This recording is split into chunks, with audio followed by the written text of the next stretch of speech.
thank you for coming back. I can't believe how many people have watched my last video. Thank you so much. I'm really grateful for all of the views.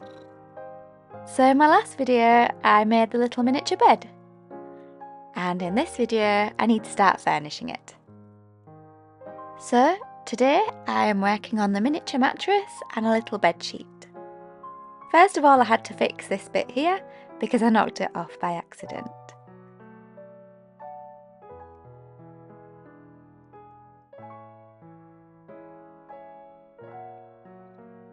I managed to not attach it very neatly, so I had to remove the bits of glue that I dabbed everywhere. So I'm making my miniature mattress out of this piece of fabric, and this piece of fabric is just a remnant. It was a fabric sample that I kept.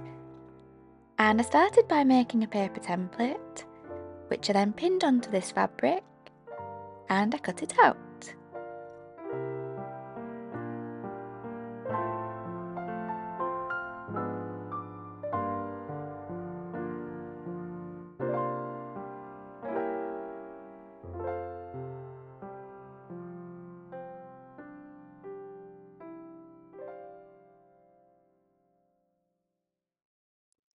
So throughout this video, you'll see that I'm not the neatest sewer. Thankfully, I think I get away with it because my doll's house is set in the Tudor era, and it means that everything can be a little bit wobbly, a little bit imperfect, and I think it just looks aged rather than looking wrong. If I had a modern doll's house, maybe I wouldn't get away with it quite so much. I decided to hand sew my mini mattress. For two reasons really. The first was that I didn't want to make a lot of noise whilst I was sewing because I was listening to the television in the background. And the second reason was because I wanted to really see where I was putting each stitch. The cotton that I'd chosen matched the fabric perfectly, and it did make it quite hard to see where I was stitching. But with each stitch I wanted to think carefully about its position because I didn't have much of this fabric, so I didn't have much of a hem. So I had to be careful to make sure that this mattress was going to be the right size. You might notice that several times throughout this video I go back and place my template on my mattress, and that's just to check that I was sticking to the correct sizing. So with each stitch I just kept checking to make sure that I was going in the right direction and sewing in the right places. You might notice in some places that I actually accidentally stitched the template into the mattress and then have to remove it. My little cat was with me throughout my project. I had to be really careful and make sure that she wasn't standing on any pins, so you might notice that every time she comes over, I move the pins out of the way, or I move her slightly so that she's safe. So I stitched each side onto the base piece of material. I used a back stitch to try and make it nice and secure so that when I turned this fabric inside out so that it was the correct way around, the stitching couldn't be seen and there were no holes. You can really see here that I stitched the template into my mattress. Whoops! I had to really gently cut it out.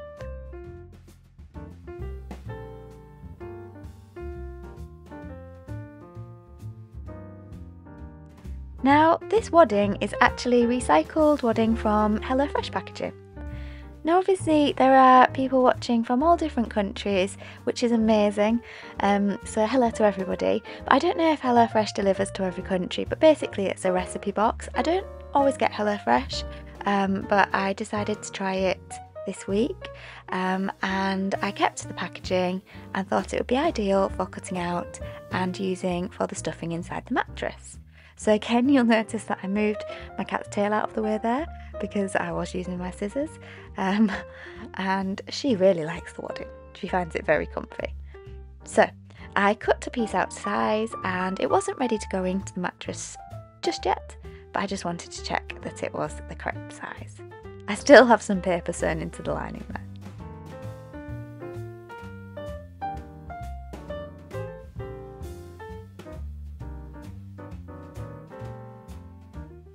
When I was happy that this wadding was the correct size, it was time to start stitching on the top of the mattress, and I left a gap along one side so that I could turn it inside out so that it'd be the correct way around before stuffing the wadding inside.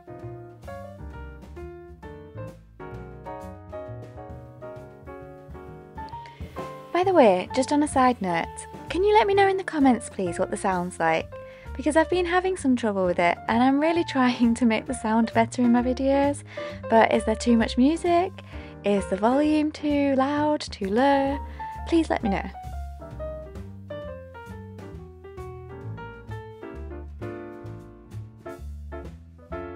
Don't panic if you're watching this video and you notice that it looks like my cat's breathing really quickly. It's because I've sped up the video. She isn't breathing at that rate. She's clearly nice and relaxed on that wadding. So I sewed and sewed and sewed. I actually had 73 minutes worth of video. Don't worry, I've cut it down so you don't have to sit for 73 minutes to watch how this mattress was made. But it did take me quite a while. So when it was ready, I turned it the correct way around. I was careful whilst I was doing this because with it being hand sewn, I didn't want it to pull away any of the stitches.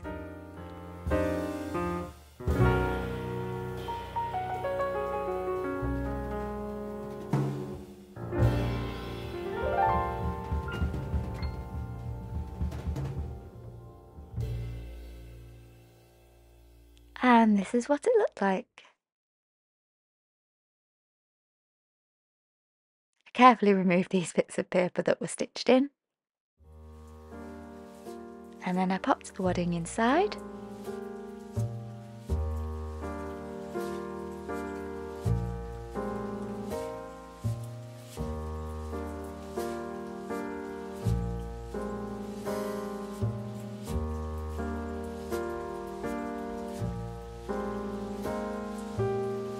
And I checked the size. It fit perfectly and I was really happy with my choice of fabric. I think it looked really natural and of the Tudor period.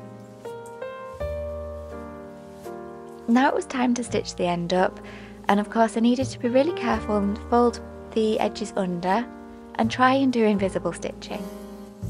Now for some reason I've managed to, even though I had 73 minutes worth of video, I've managed to not get any footage of stitching up this edge.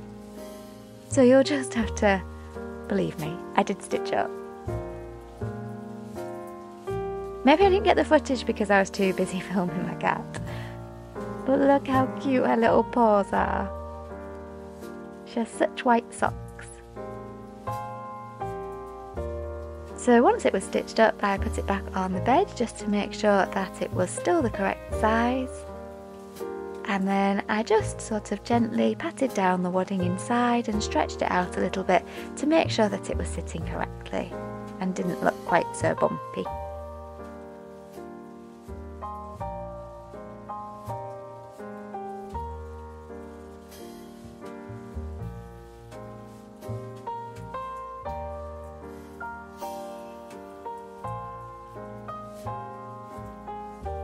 Now I had a piece of fabric left, so I decided to make a bolster cushion as a pillow. And this was just really simple. I folded the piece of material in half and stitched along two of the edges. I left the third end open so that I could turn the fabric the correct way around. And of course the fourth side didn't need stitching because it had just been folded over. This was really tricky to turn inside out, so I used my long tweezers just to gently prise it through. I actually thought that stuffing this with the wadding was going to be really difficult with it being so thin, but using the tweezers really helped.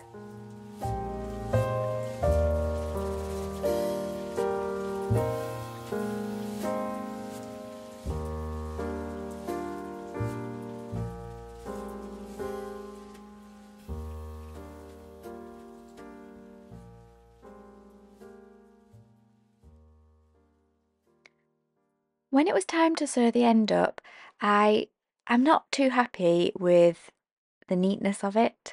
I think I could have probably done a better job. But as I said earlier, I think I do get away with it being from the Tudor era, but it frayed a little bit. But it does look aged and of its time.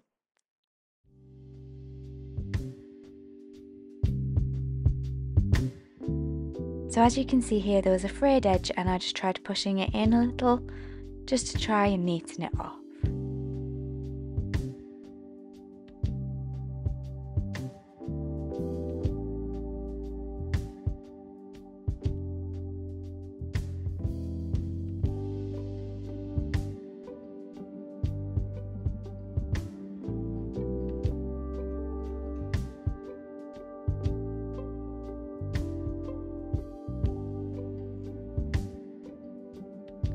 Then it was time to move on to the miniature sheet.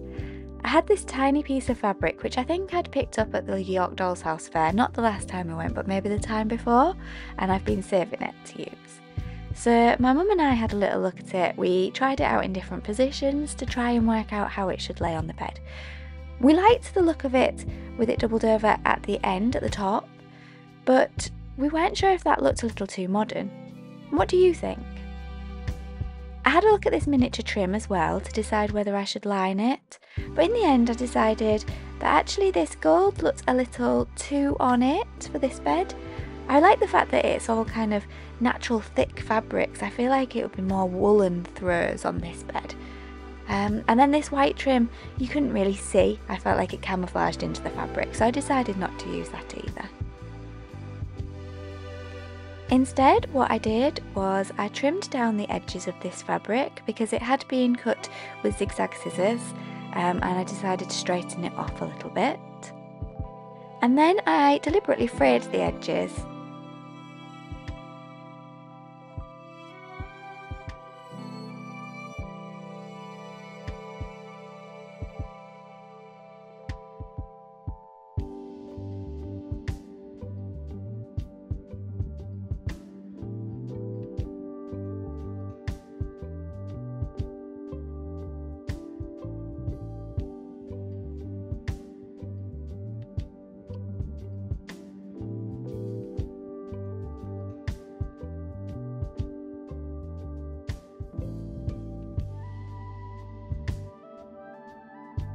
So to fray the edges, I just pulled a few threads away from each side. I was going to use my sewing machine to stitch sort of 4 sides, just slightly in from the edges to stop it fraying any further, but actually I decided not to because I don't think it's going to fray any further itself.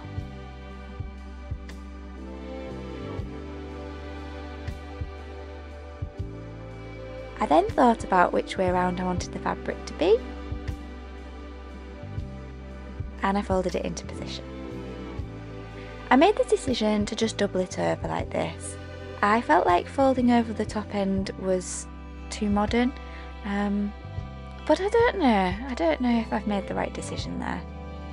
So I folded it into its correct position and then ironed it down so that it held its creases.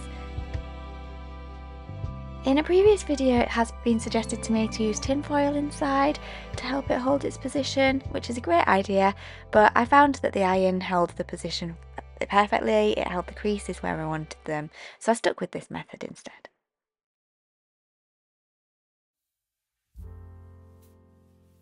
I really must get a new ironing board cover, or maybe make my own. Has anyone made their own ironing board cover before? Mine's looking a little bit worn out. So this is what my bed looked like with its little woolen sheet on top. What do you think? My next step will be to make my curtains. I know which fabric I'd like to use.